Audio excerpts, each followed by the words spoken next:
Hello, Fauve artists. Today we are going to be adding the detail to our next phase. So last week we added colors to the background to give it a little bit more form. Today we're going to add to that. Notice you only really need a little bit of paint, so I just squirted out a little tiny bit of paints on here. You guys will have cups. And just as before, we have our water and our paper towel handy to dry off. So where am I going to add detail to? Well, pretty much everywhere. So let me start somewhere. I'm going to maybe make some detail on the house. Now it's a very dark color, so I'm probably going to need a light color to make that stand out, such as yellow. Notice I'm only dabbing a little bit on the end of my brush, and I am using a much finer brush. So the first week we had a pretty big brush to start off with. And then last week we had what's called a number 10. This week I'm going to give you maybe a number 4 or even a 2. Which the smaller the number of the brush, the actual bigger, the actual finer the brush is. So maybe make a couple windows here. This is not a very good brush. I should have gotten a different brush, but this one will do for now, just to give you the idea of how we're going to add details. You know, last week some of us were really concerned about getting the details in, and it really isn't necessary because this is the week for the details.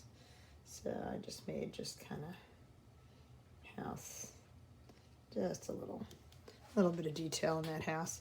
What else am I going to add detail to? I think I'm going to add like a river over here. I don't think I want it to be yellow though. I'm going to make it,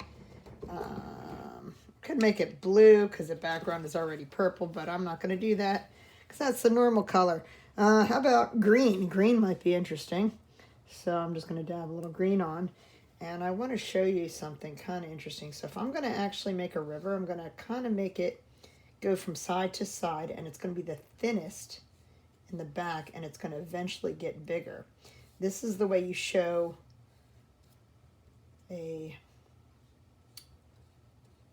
something called perspective. Perspective means that you are able to see it in kind of real form. So it starts off pretty thin, and as I'm moving toward the front, I'm getting a little bigger. And it gets bigger, it's wider as I'm heading towards the front. Notice how acrylic paint just goes right on top of whatever color you had used before. That is the magic of acrylic paint. That's what I love about it. I hope that you are finding the same.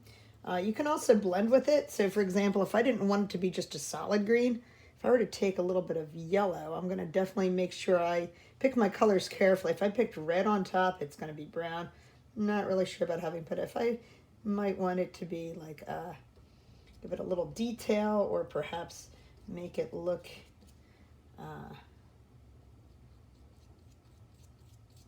different. It's going to lighten it up a little bit. You can blend, and you can even blend right on as long as it's still wet. As soon as it dries, it's not going to blend as well.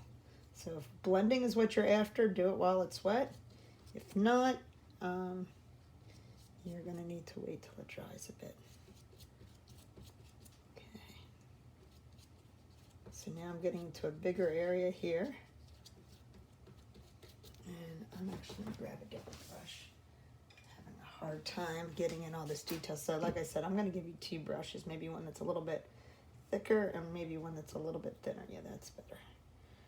So that thin brush was perfect for over here, but this area here where I'm getting it a little bit wider, and you guys can should be able to see how this is affecting the perspective because it's getting bigger, wider as it gets closer to the front. And it gives it more realistic, because if you were just to draw a straight line, it's just not going to have the same effect. And this paint that I have is super thick, and the paint that you probably have is probably pretty thick too, as long as we're cleaning out our brushes real well. Should be perfect. Okay, so I don't want to spend my whole your class period watching me paint, I want you to have an opportunity to do this too. The other thing I'm going to mention is this area in the back. I got a little boo-boo there. What am I going to do? Oh no, that's terrible. So there's two things I could do about it. Number one, it's dry because I did this last class by accident. Got splattered a little paint on it when I was putting some paint on somebody's artwork last week. Two things you can do about it. If you're really unhappy and you really don't want it on there at all, you could actually take some paint, and I don't have orange on mine right now, so I'm going to just make a little bit real quick. And I could actually just go right over it, which may not cover it so well because it actually is a lot lighter and that is much darker. Could attempt that. Might want to, and it doesn't really work that well. Like I said, sometimes when you're trying to go real light on top of a dark one, actually worked pretty well here, but not so well there. You could do that, or you could turn it into something. So I might say, okay, I'm going to wipe that dry, and look at that. That's another way you can, if you're not happy with it, just take your paper towel and just dry it off. You can turn it into something. So what could that be? Maybe it's another house in the background. So I'm going to take some phthalo blue, which I believe is the color I used before, and extend it a little bit. Although that would be a really big house in the background, being the size comparison. So maybe it's a, I don't know, what is it? Could be anything you want it to be. I'll just make it into something else. Maybe it is a house. Maybe it's a bigger house that happens to be in the background, the very far back. And if I wanted to, I don't have purple right now, but I could go over that. So other details you might want to add. You might want to add some leaves to the trees. You might want to add other colors in there. I want you to be bold. Don't worry about the color. You are a Fauve artist. You are a wild beast artist like myself. So I want you to enjoy the process and have a great day.